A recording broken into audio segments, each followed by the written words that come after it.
Lisa, welcome to the podcast. I think my first question is this. On your show, Women of Impact, you've interviewed some of the smartest people in the world when it comes to relationships.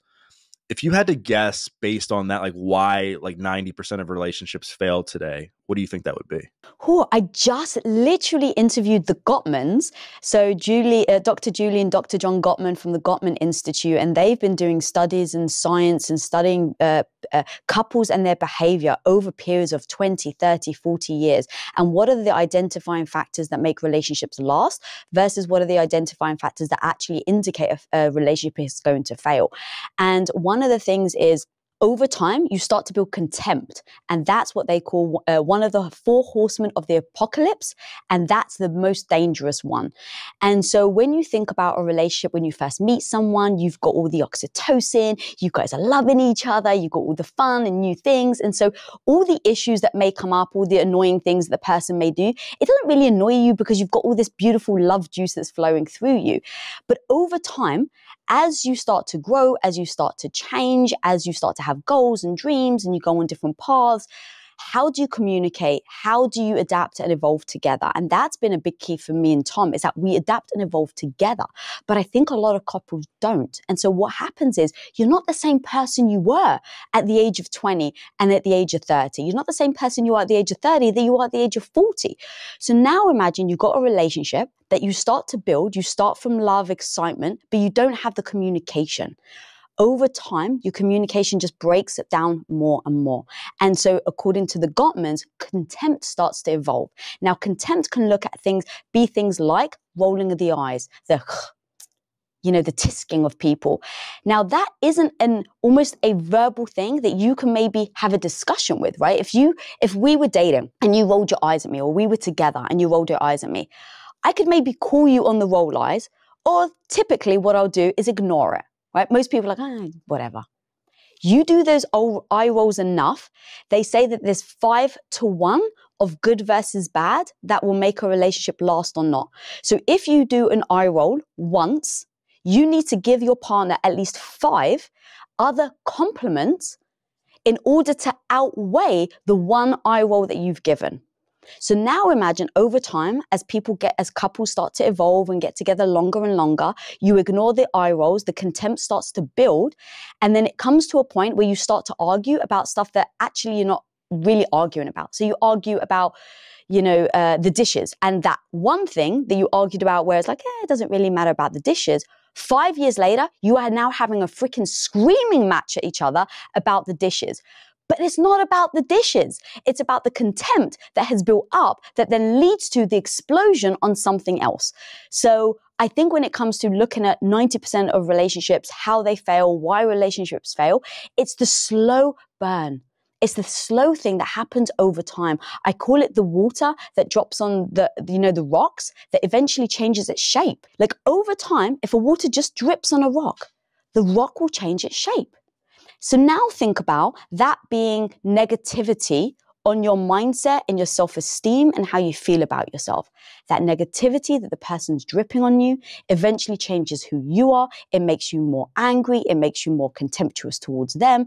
And so as you can see, it starts to then spiral. So then you blink and you go from being in love to then literally screaming matches. And so you and Tom have been married for a long time. You've evolved a lot together. You've grown and scaled some massive businesses, but you both are so incredibly busy and you both wear so many different hats, in the businesses. How do you make those shifts to come back as a couple and focus on the relationship and prioritize the relationship as, life and business is so busy? Yeah, so first of all, I would definitely start with exactly what you said. You have to prioritize the relationship. And that needs to be, you have to have a verbal agreement with your partner to make sure you're on the same page. But then the next part is you have to identify, what does prioritizing mean? Because I actually spend more hours on my business than I do on my relationship. So there's a difference between prioritizing your time on a day-to-day basis and prioritizing something when they come into conflict. So when I have a problem in my business, and if I had the problem in my relationship and they happened at the same time, I'm not conflicted. I prioritize my relationship 1000%. Tom would do the same. But on a day-to-day, we actually show up more for the business. So that's where you have to get in the nitty gritty and actually start to communicate the small little details that come with how do you prioritize. So that's number one. Number two, it's kind of like a job because we run a business together. Me and my husband, we definitely talk about like our relationship, kind of like jobs, how we approach things. So just like a business, in our relationship, we both have certain skill sets that we're better at and other skill sets that we're not. And so what we do is we looked at our characteristics, and I said, okay, I'm actually better at identifying sooner when Tom and I are starting to drift apart. Number one, because I actually have a shorter threshold than he does. So he could probably go like a month without a date and he'd be fine. I can probably go 2 weeks without a date and I'd be fine. After that 2 weeks, I start to feel the distance, but he doesn't. I don't take that personally. I just address the honesty that we're two different people and we have different ways of receiving love. And so I don't take that personally, but because of that, we agreed that I was the person that was going to wave the flag when we start to drift apart because he doesn't feel it as soon. So again, we just had that agreement that I was that person that was going to do that. Then the second part of that agreement is he must reciprocate. So if I wave the flag, he must immediately drop everything. I mean, not on the spot, right? But if I say to, hey, I'm really feeling the distance, it's been a few weeks, I need date night, he would say, absolutely, what do you need me to do? So those little things that we have in our personal life that we then echo into our business has allowed us to know who's the responsible party? Who's the responsible party to wave the flag when we're finding the distance? Who's the responsible party to address it? How do we address it? What do we do? We just broke everything down. We got so nitty gritty, just like we do in our business. We did that in our personal life. And the reason is that no one takes a chance for their business to hope to succeed. Right? You set goals, you set priorities, you set to-do lists. But for some reason, we don't do that in our personal life. And you better believe I'm willing to work way harder at my relationship than I am at my business. So if I'm doing this work in my business, I absolutely will do twice as much work, twice as much communication, twice as much planning on the relationship side. And that has precisely been how we've been together for 23 years and built multiple companies and lived in separate countries. And all the things that we've endured is because we've done that kind of breakdown of being honest with each other, assigning responsible parties, and then making sure our communication with the words that we use are understood. So, and what I mean by that is if I say to my husband, it's important, I use that word important to him, he knows it actually means he has to drop everything. Now, here's the key. I probably use the word important with him twice a year.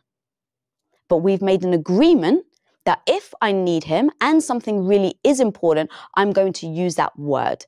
And if I use that word, it means that he stops what he does and he pays attention. And so, yeah, just being very clear on our communication is that third piece that has really enabled us to be together for so long. People see you all online now and they may assume that things have always been sunshines and roses with you too, but I know that's not the case from reading your book and just watching content and interviews that you've done. I know there was a point where you kind of lost yourself in Tom's plan and the vision for what you both were wanting to create.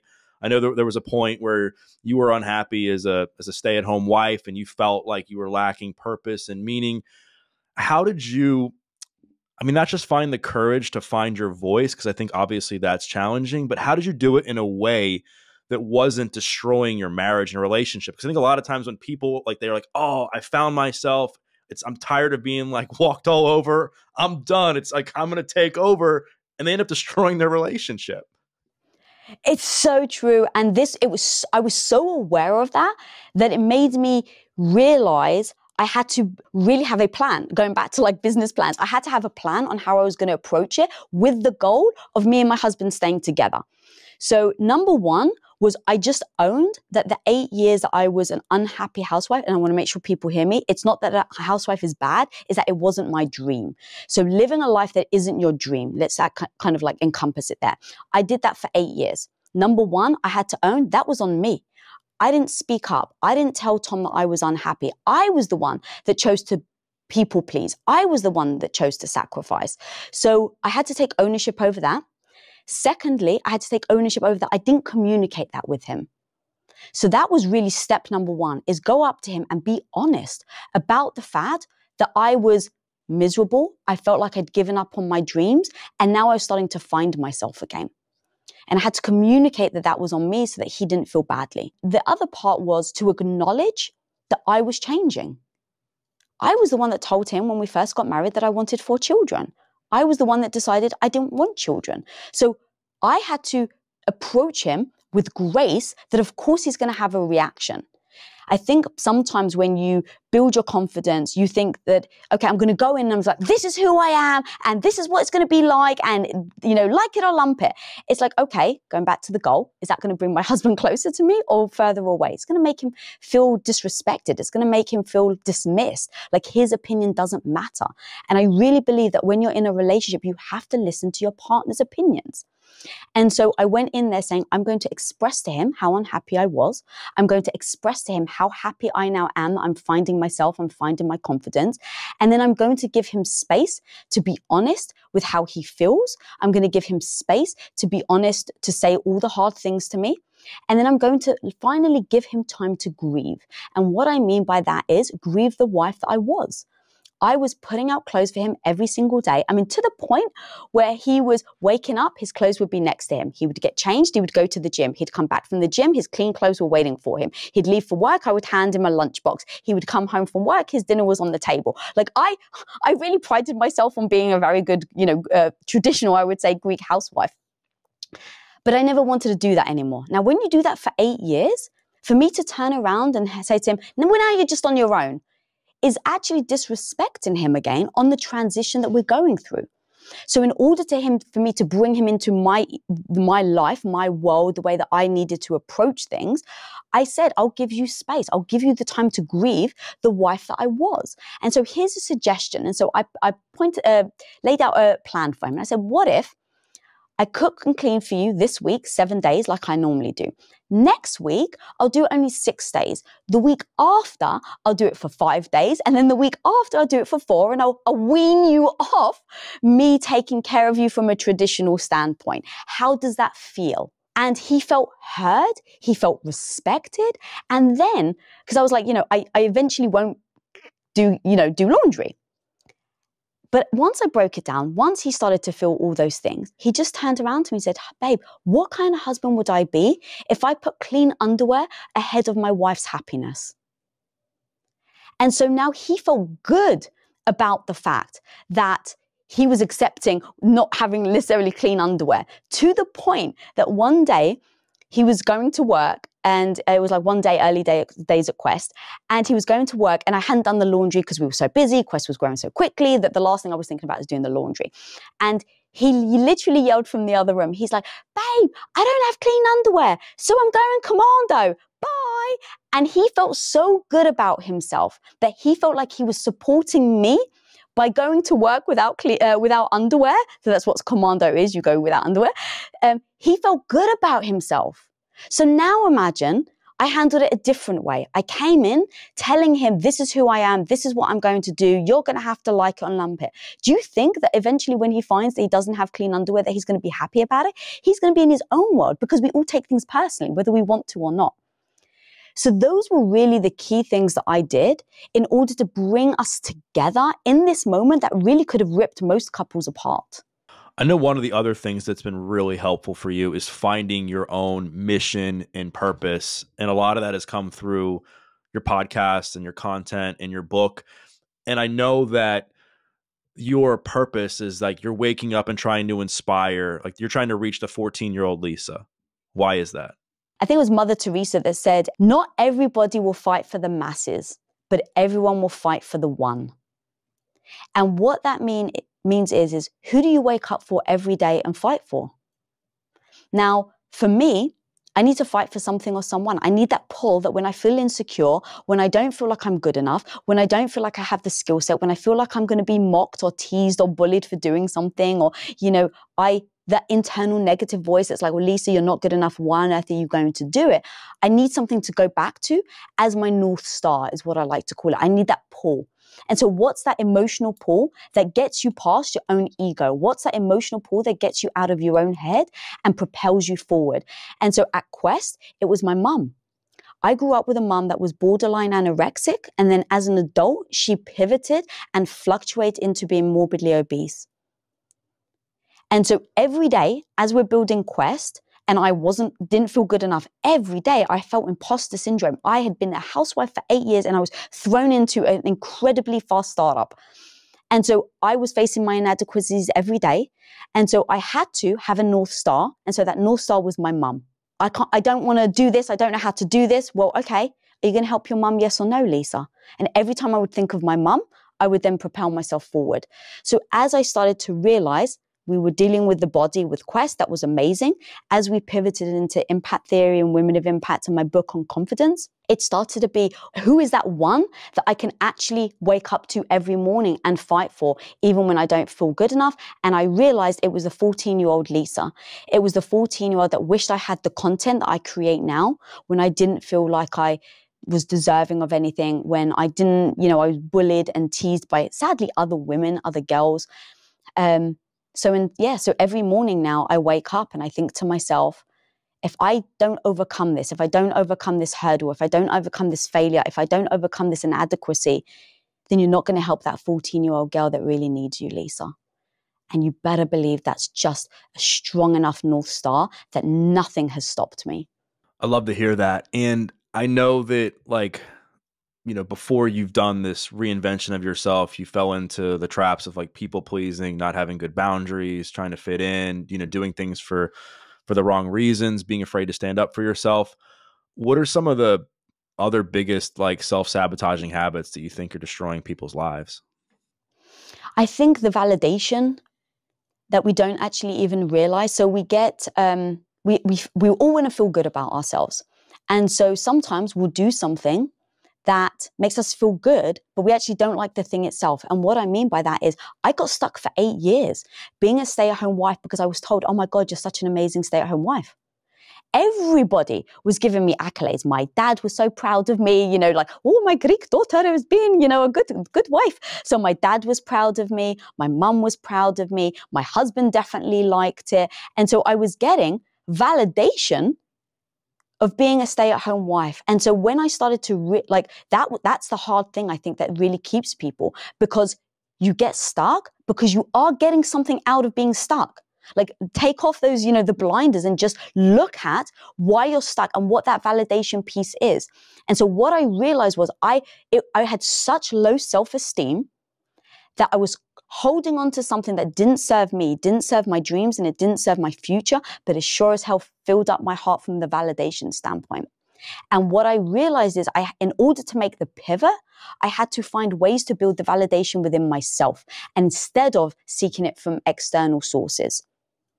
And I think that holds people back so much because a mother likes to feel like a good mother. A wife wants to feel like a good wife, hopefully, right? Whatever that thing is, you want to feel good about yourself.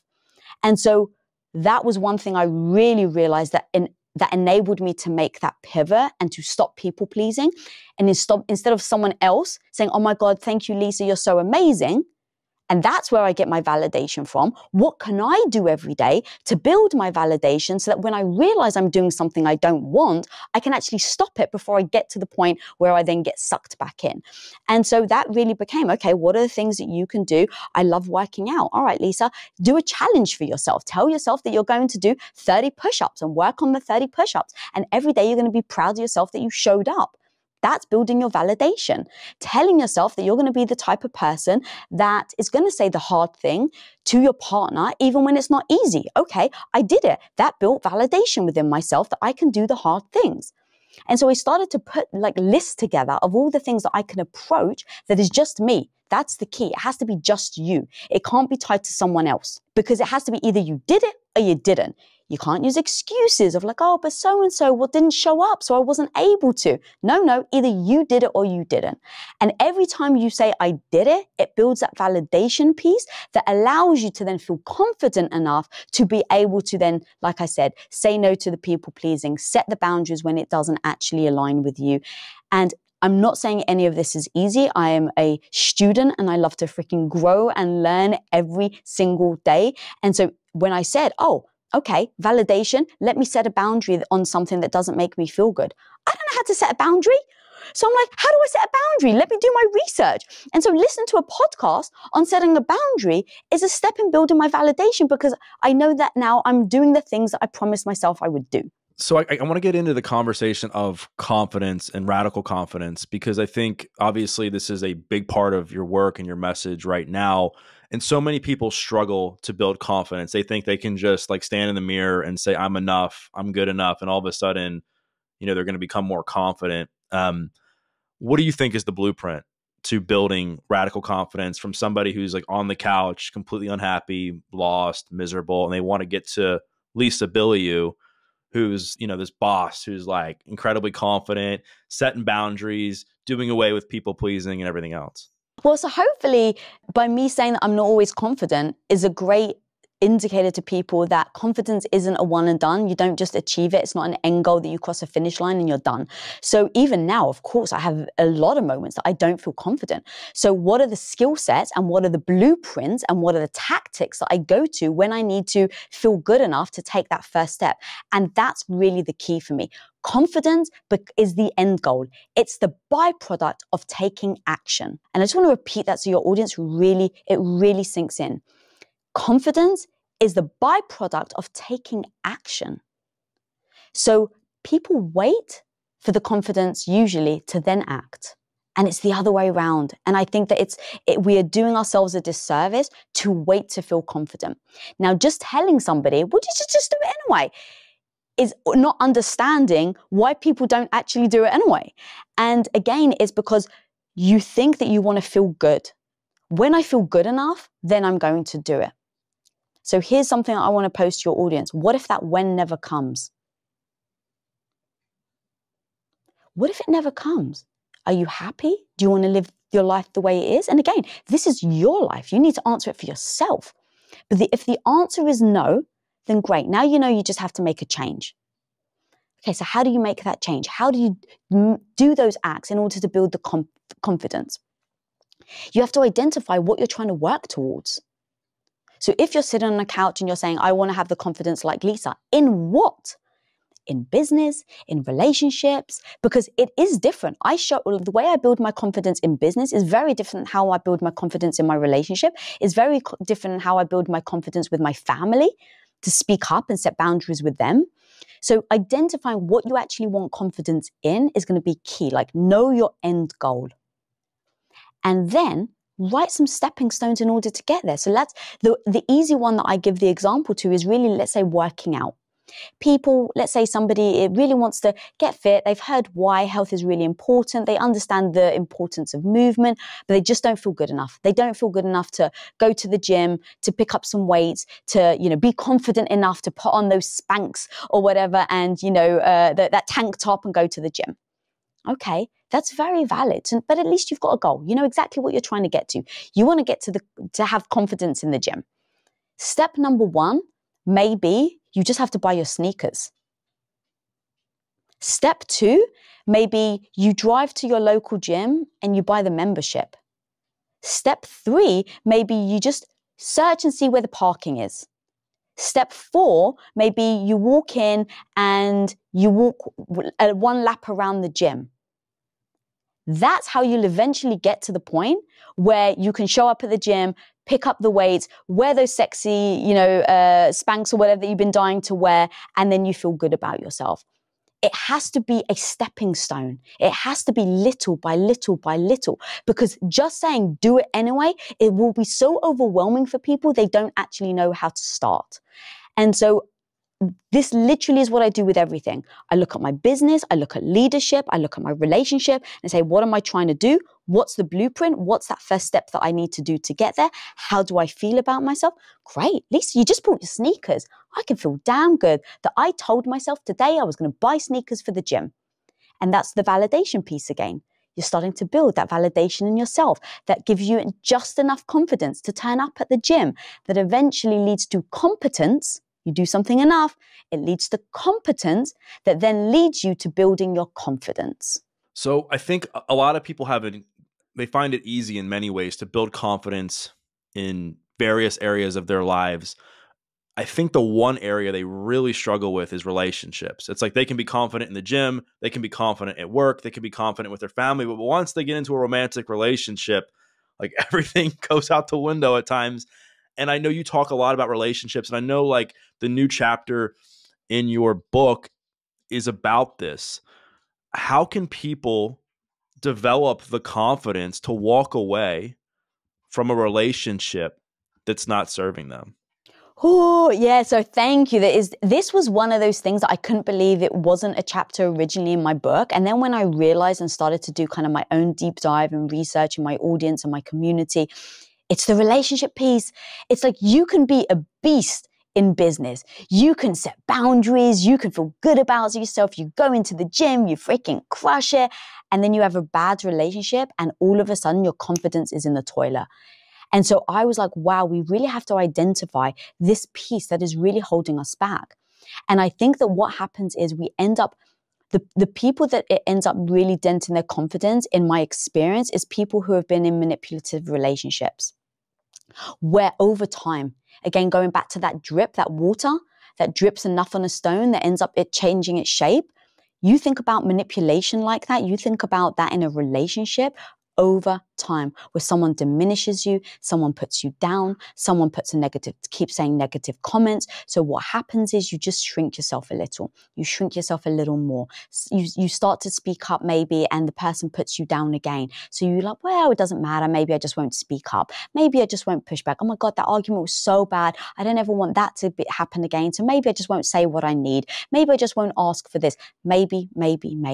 And over time, just like that rock changes its shape, you end up changing yours. So you have this confidence and it's literally withered away. And it is really about identifying the type of relationship you're in. I don't want to just label everybody toxic. I think that it's very important to just, it's becoming a little clickbait with toxic and narcissism. And I think it is important to assess, is it actually toxicity and narcissism, or is your partner going through a really rough patch?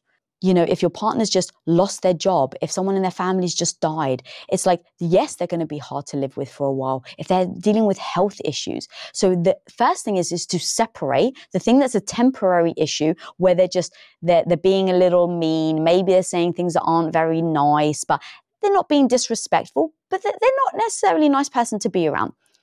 Identify, is it because they're going through something? If it's not, and they're always like that, start to identify, is it a characteristic that can evolve and change? Or now I'm going to label, are they a narcissist and they literally cannot change? And so then once you've identified that, then it's up to you to see if you want to leave the relationship or not. I'm not here to judge anybody. There's so many reasons people stay in a relationship that isn't good for them, and they have to make that decision for themselves. And it can be kids, it can be family, it could be financial, it can be a whole host of reasons. But then you have to look at, what does life look like in 5 years if you stay with them? What does your life look like in 10 years if you stay with them? And is that a life that you want?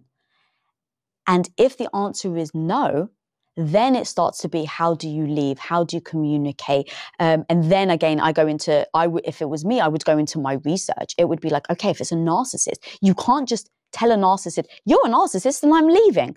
It has to be handled in that can actually be rather dangerous. And so from a verbal abuse to physical abuse.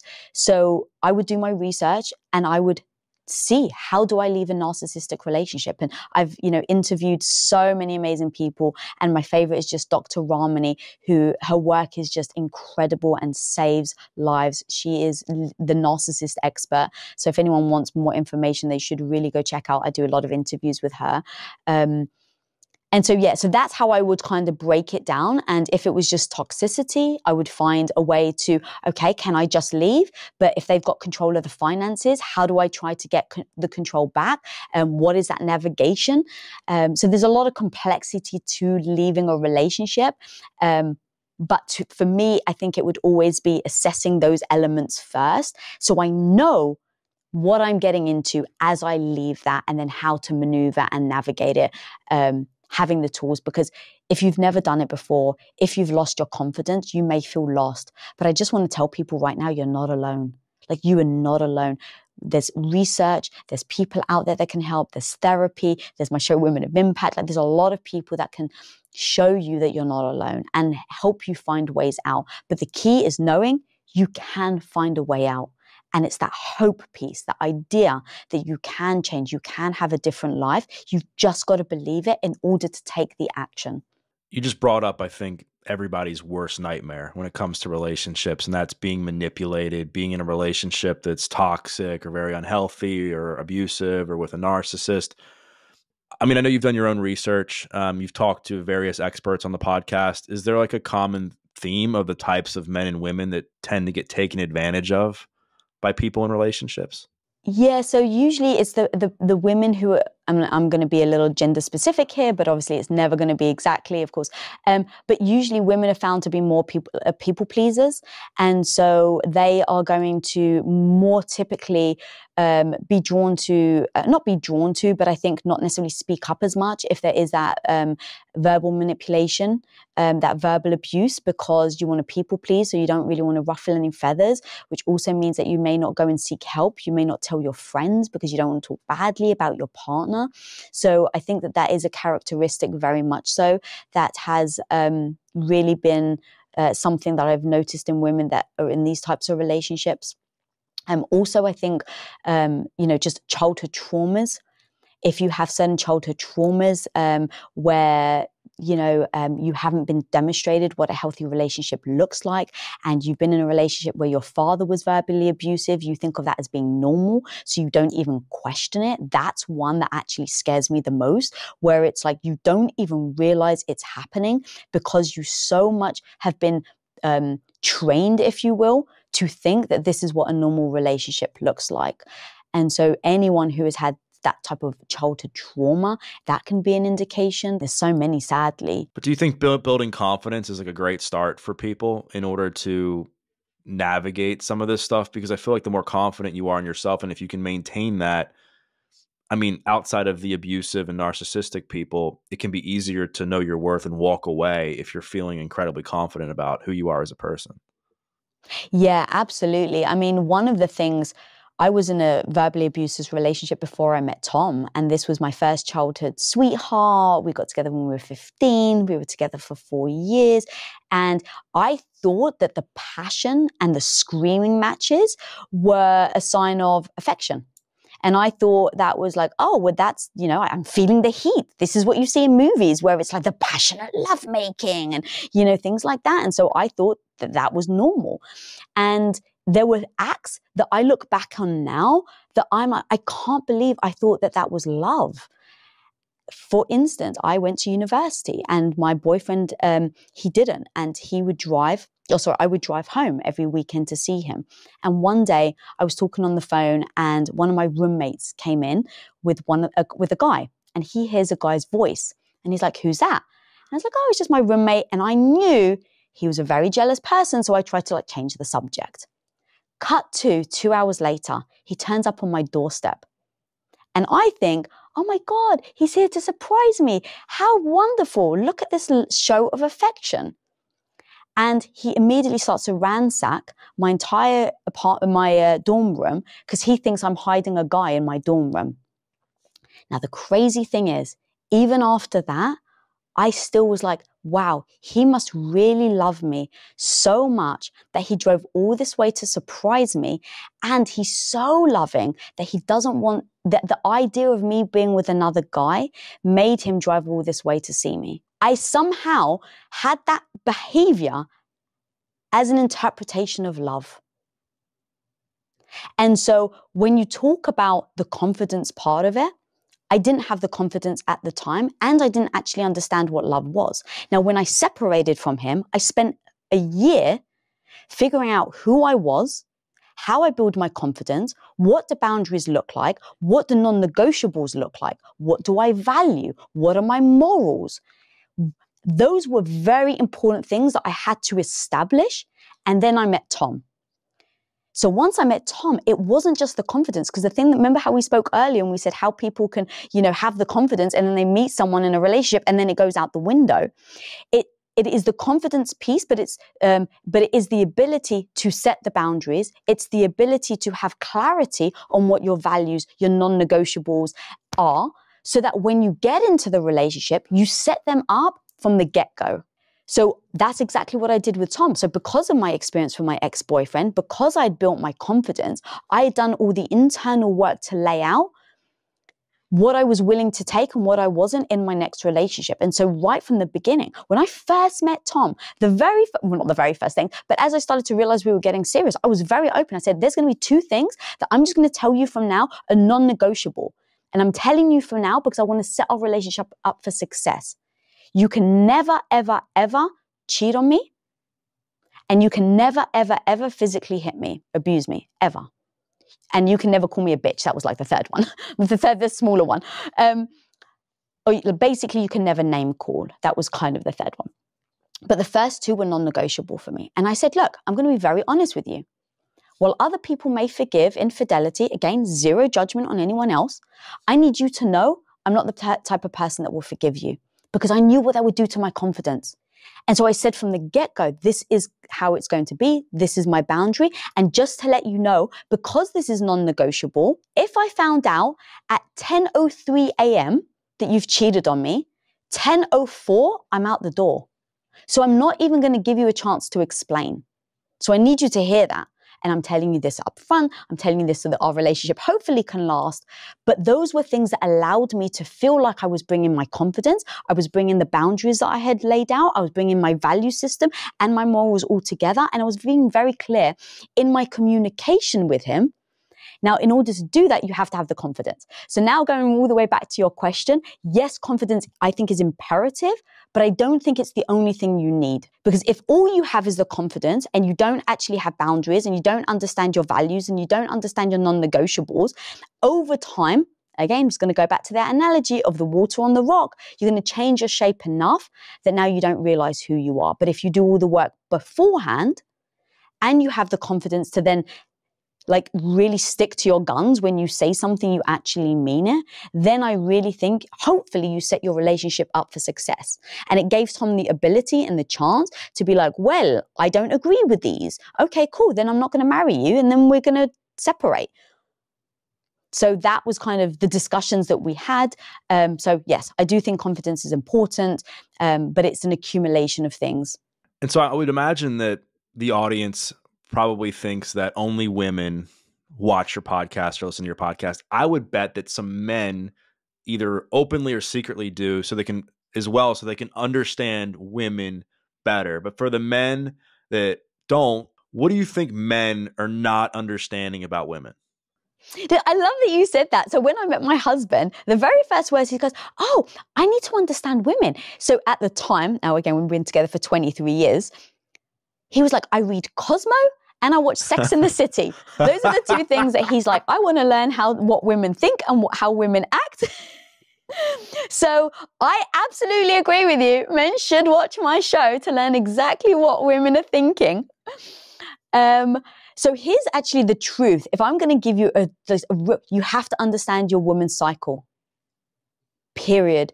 If you don't learn anything else, know their cycle. And what I would do is I would actually get with your partner, or, if you're with a woman, get together and say, I really want to support you during your cycle, when moments that you feel down, when moments that you feel weak, when moments that you feel emotional, I really want to support you. And so what I suggest is maybe we do a calendar. And I think there's actually apps now that you can do this on, where you can actually share your cycle with your partner. I'm actually not 100% on that, but I'm like old school. I'm like picturing an old calendar, right? Like a written one out, and you put on the fridge. And in that calendar, you actually write out where their cycle is.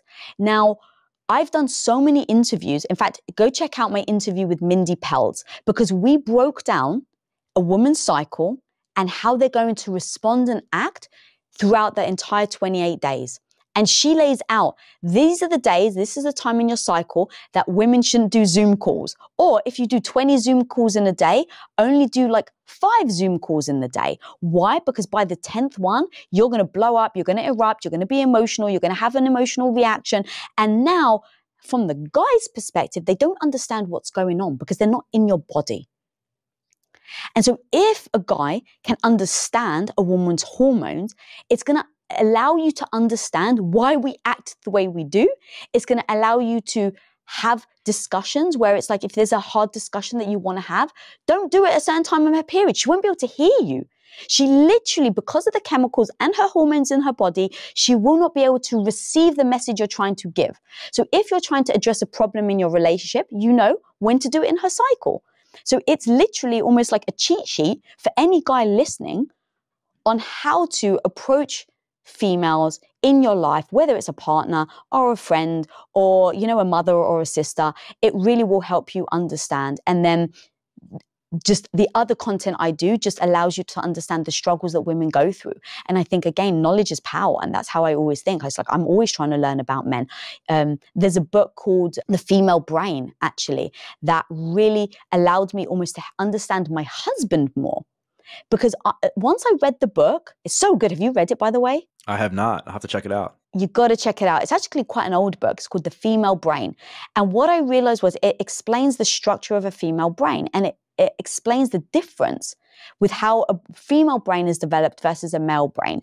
And eventually I turned around to my husband after I read the book. I was like, babe, I'm never going to judge you anymore for not being able to find, you know, the scissors in the drawer, you know, like the joke that the women always have that men can never find anything. You open a cupboard, it's right in front of them and they can never find it. It's actually, there's scientific evidence to prove it's because of our brain structures.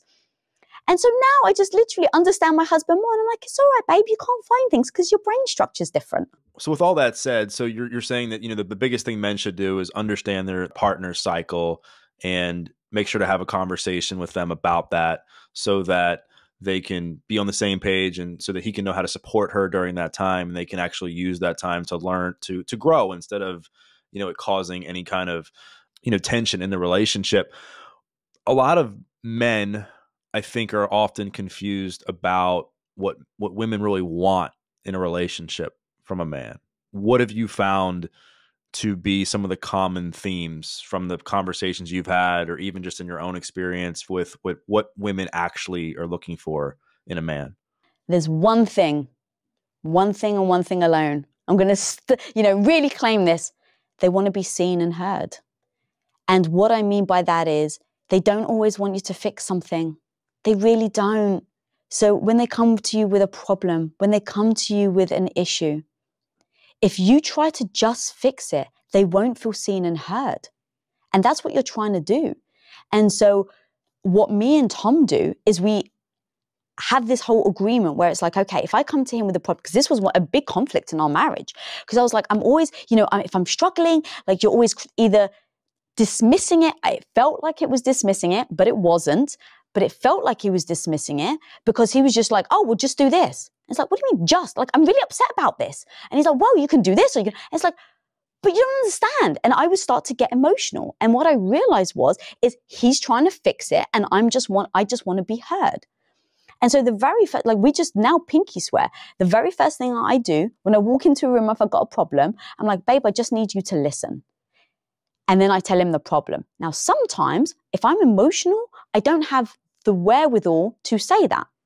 So we've got an agreement that if I don't say it, he pauses and he says, okay, baby, do you need to be heard or do you want me to fix it in this moment? And in that moment, you have no idea.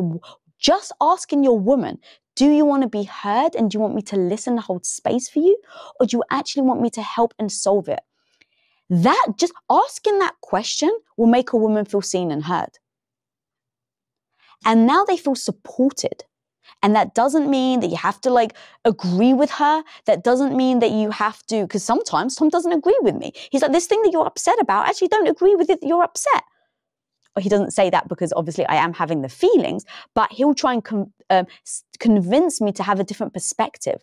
And here's the thing, I do want other people's perspectives, but not when I'm in that emotional state. So kind of going back to where you were saying, the one thing I really think is if you learn to say to the female in your life, I'm here for you, baby. Do you just want to be seen and heard or do you want me to help you fix it? That will already, and you have to mean it, right? You can't just say it and then just turn around and, go back to your phone or your work. But that I have found has been instrumental in me and my husband's relationship. I want to read a post that you posted just today that I think we can dive into a little bit about commitment and relationships. And I'd love for, as I read each one, for you to kind of like explain what you mean, what you meant by it. So you made a post about your commitment to Tom and how it's the biggest and highest priority in your life. And then you put like an infographic up and it said things you need to know before you commit. The first one is it's bloody hard work. What do you mean by that? Yeah, relationships are not going to be easy. People think that you fall in love and you live happily ever after. And if I have to work at it, then it's not real love. It's like, well, I think I said this earlier. If you work at your business and you know your business isn't going to succeed on its own, why would you think that relationships are? And so it means moments where you have to say the hard thing. You have to hear the hard thing. You have to have really uncomfortable conversations. You have to hold back on apologizing, because even though you know if you apologize, it's actually going to fix the problem, don't apologize if you don't mean it. All of that is hard, hard, hard. And so if you're willing to do the work, then it can be beautiful. But if you go into it thinking it's going to be easy, I don't see how the relationship can last. Second one, if they lose, you lose. I think of it like a tennis match. Relationships, a lot of couples I see play tennis as singles. One person's on one side of the net and the other person's on the other side of the net. But only one person can win. And what you end up doing is you hit the ball and you hope that they miss. That's not a partnership. That's not a relationship. That's you hitting the ball, the other person ping-ponging, and now only one of you can win. But in a true relationship, you're playing a game of doubles. You're on the same side of the net. And if I've got a weak backhand, then he's got it. He can hold, right? He can hold space. If he's weak at something, I've got it. And we've both got each other's backs. And either way, we win or we lose together, period. Love that. They can't fix you. What do you mean by that? Yeah, all your problems. Trust me, I tried to turn to my husband to fix all my problems and it didn't work. So I realized that that's what we do in relationships. And that's a lot of weight and a lot of pressure for your partner to hold. I think they are there to support you on your journey.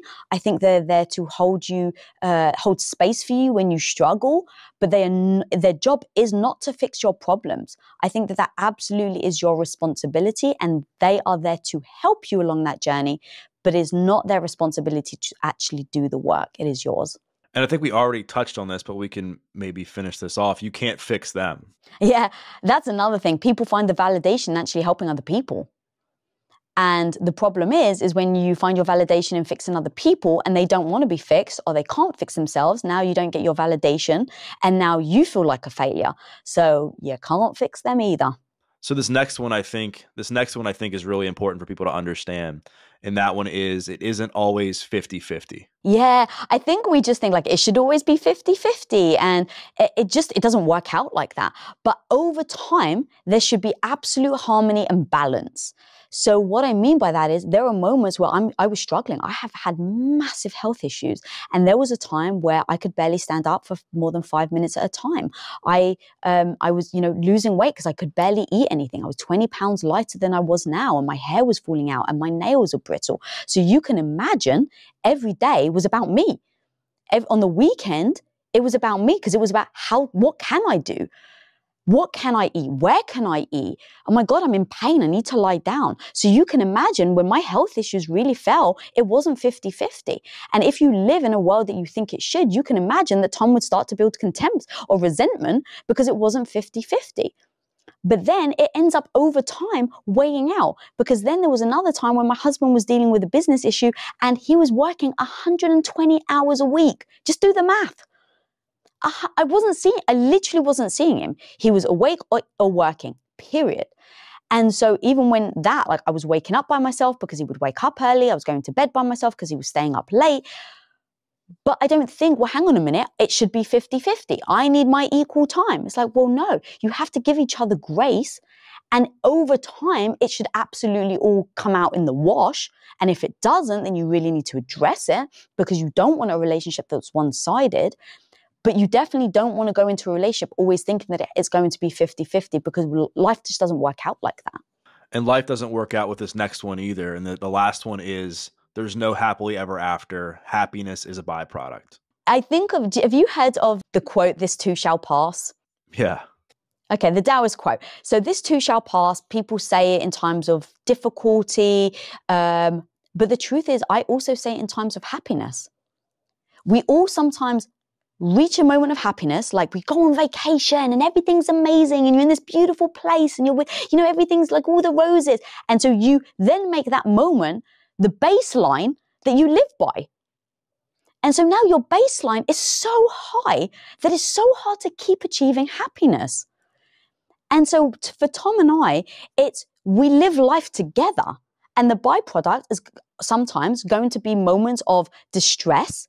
And it's also going to be moments of utter beauty and happiness. But if all we do is strive for the happiness, of course we work towards fulfillment. But the happiness part, I think, has set so many people up for disaster because we assume that if we're not always happy, then we're doing something wrong. So happiness is the byproduct. If one of your closest friends who's single came to you tomorrow and was like, Lisa, I'm struggling. I can't find somebody. I'm trying to date, trying to meet somebody. Knowing what you know, where would you direct them? Would you direct them to go out? Would you direct them to dating apps? Like where would you kind of point them to? So I would have, if you'd asked me this question a week ago, I would have said dating apps because all of my friends now are on dating apps and I know people that have met on dating apps. But then I interviewed the Gottmans. And Dr. John Gottman said to me yesterday, which blew my mind, he said, look, actually opposites attract, right? But they actually attract. And they did this whole study. It's called like the t-shirt sniff study. I don't know if you've heard of this, but they take men's t-shirts and they make women smell them.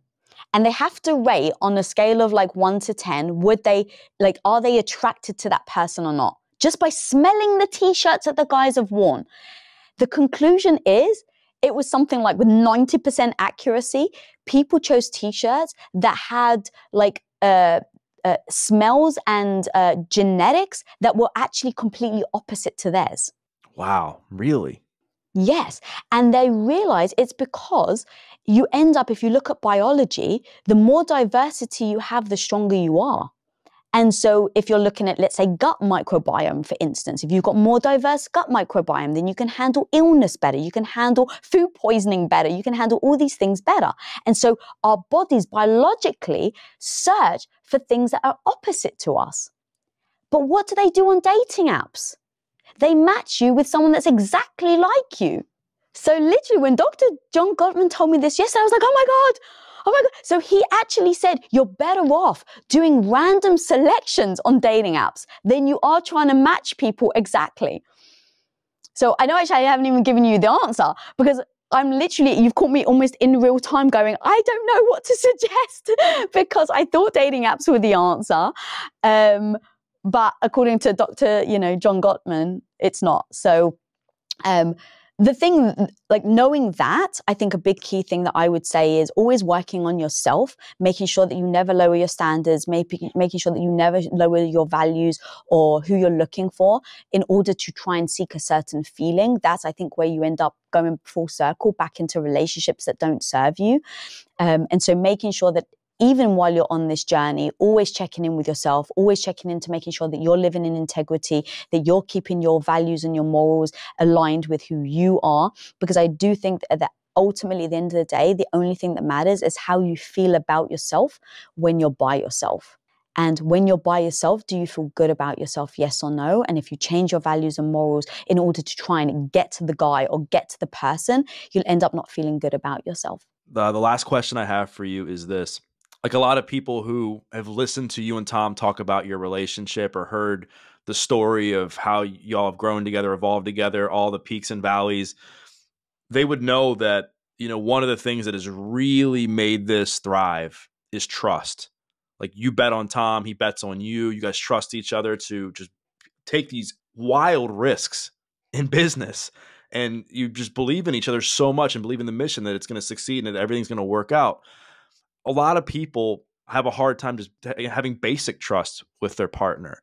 How have you developed this radical trust, not only in yourself, but in your relationship with Tom? Yeah, trust is a big thing. And I think, you have to build it over time. So don't just blindly trust someone because someone tells you something that makes you think. It has to be shown over time. And so what I mean by that is over time with me and Tom, you start to share your vulnerabilities. You start to share your insecurities. And in moments where they can actually use it as a weapon, which is usually in a fight, let's be honest, do they use it? That one moment where you know, or even yourself, you know you can shut them down right now. Let's say that your partner's upsetting you and you just want them to stop. You know you can shut them down by using this vulnerability that they've shared with you. And the question is, do you actually do it? Do they? And in 23 years, not once have either of us ever done that. And so that's been a part of us building the trust. Secondly, I think it's really important to just agree, like, do we look for trust in this relationship? Is that important to you? And so for me and Tom, it is so important. So we have the whole debate. I'm not sure how you feel about this. I'd actually love to hear your thoughts on, do you check your partner's phone? Should you have the right to be able to pick up your partner's phone and look at it? Do you have the right to go into your partner's DMs and read them? And the question is, the second Tom asks to look, there's a problem. I'm like, why don't you trust me? That's the problem. It's not checking my DMs. It's not checking my phone. By all means, like, I have no problem with it. But why are you asking? Why don't you trust me? What is it that I've done that makes you not trust me? And that's the problem. But people just go straight into, well, why do you want to check my phone? Because I don't, okay, well, here's my phone. See, I'm not right. And they don't actually address the fact that they don't trust each other. And so Tom and I use this analogy and I really mean it to my core. Over time, Tom and I have built so much trust in each other over 23 years of moments that either of us could have broken the trust and we didn't, to the point now where I really mean this. I trust my husband enough that if he walked into a green room, let's say he goes on a show and he walks into a green room and I'm not there and there's a naked woman in the room, he could get away with it. I would never find out. Do I trust that he would turn around and walk out that door? And the answer is yes. Now look, that absolutely leaves me open to being hurt. I completely get that. And if anyone's listening right now who has had that level of trust and they've been betrayed, I get it. They're probably screaming at me, don't trust him. I get it. But it hasn't happened to me. And I don't want a relationship where I don't trust. And so I have given myself over completely. If someone showed me a photo of Tom with his arm around someone walking in the street, you know what the first thing I would do? I'd be like, wow, maybe that was a fan that was really upset and, you know, he was consoling them. I don't know the context of the photo. So the thing I'm not going to do is go straight to he's cheating. The first thing I'm going to go to is 23 years of knowing Tom. I know he's compassionate and empathetic towards people. So that's going to be my first reaction, but I'm still going to ask him about it. I'm still going to talk to him about it. I'm still going to, say, hey, people thought you were cheating on me. I'm still going to have that honest conversation.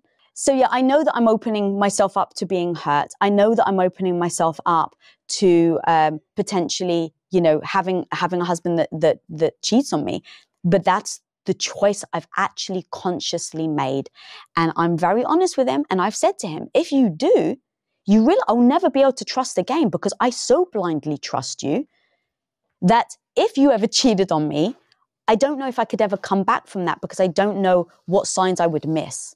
And I totally agree with you. I think the checking the phones, it's like if there's a purpose for it, if you've caught somebody cheating and part of the accountability in the relationship is like, okay, like we're going to work on rebuilding trust. Part of that is I have access to your phone now for X amount of time or whatever until we rebuild the trust or whatever. I think that's one thing, but just randomly, like without any kind of reason being like, I want to check your phone. I think it's so important, like you said, to get to the root of why there's mistrust there and figure out like, has this person done something that has, warranted you a reason to want to see like their DMs or whatever. I want to read you this quote that Simon Sinek posted today. I'd love to get your thoughts on this because it kind of touches on something you just said. He said, the best definition of love I've ever heard. Love is giving someone the power to destroy you and trusting they won't use it. Absolutely.